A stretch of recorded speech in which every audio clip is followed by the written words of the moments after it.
A new report concludes Israel has failed to provide evidence backing up its claim that members of the UN Agency for Palestinian Refugees were involved in terror activities. Israel made the claim in the aftermath of the October 7th attacks, which led to some donors freezing funds for the UN agency. But an independent report reviewed the workings and has concluded that the agency has robust frameworks to ensure compliance.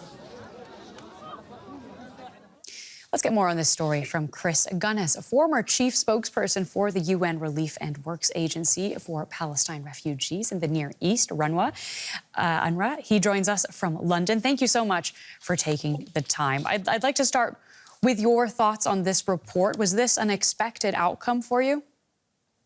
Well, I certainly welcome the Kelowna report, which confirms the indispensable role of UNRWA and as a lifeline, as it calls it.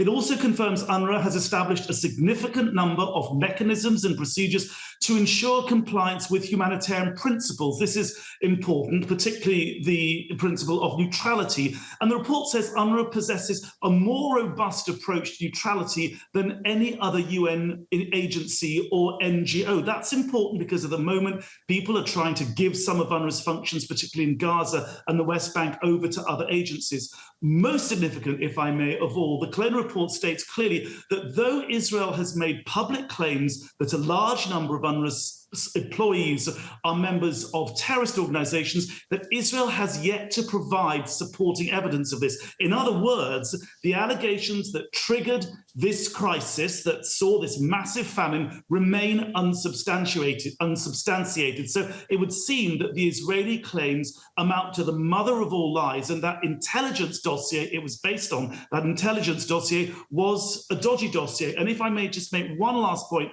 the curriculum, the UNRWA curriculum, which has been much criticized, according to the Kelowna report, it says that UNRWA has been responsive to criticism of its textbooks and has initiated a range of initiatives to ensure neutrality of its materials. And it finds that UNRWA's education policies, updated guidelines and manuals have become robust and adequate for purpose. That's really, that's quite a thing for her to conclude. The finding that Israel has yet to back up its claims does indeed seem to be the main takeaway from this independent panel. And yet they have also cited serious gaps in the agency upholding the principle of neutrality, specifically examples such as staff openly stating political views on social media, for example. Is that something that needs to be worked on inside of UNRWA, in your view?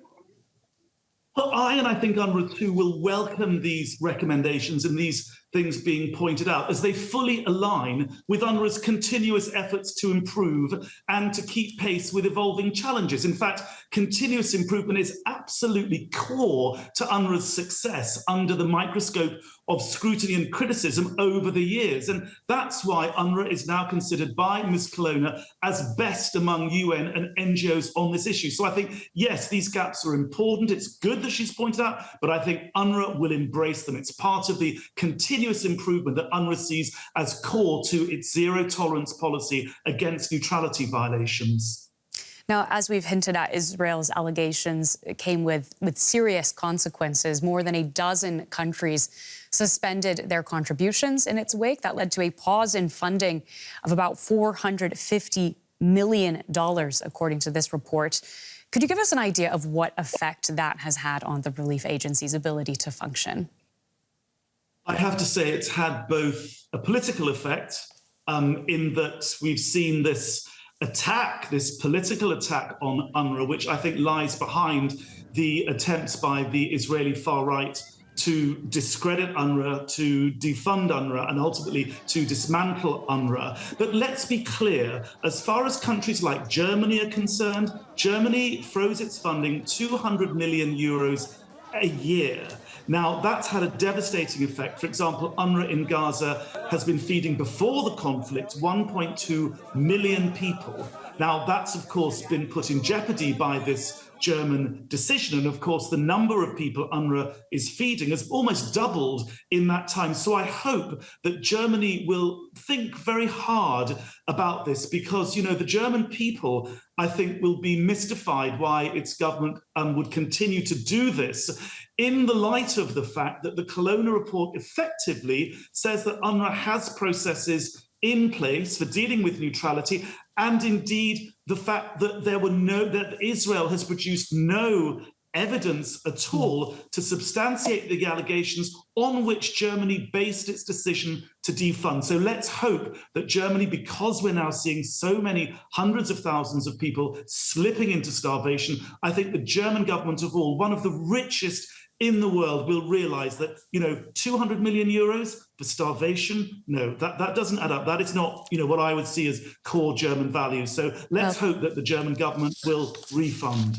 Thank you very much for joining us on DW with those insights. That's Chris Gunness, formerly with UNRWA.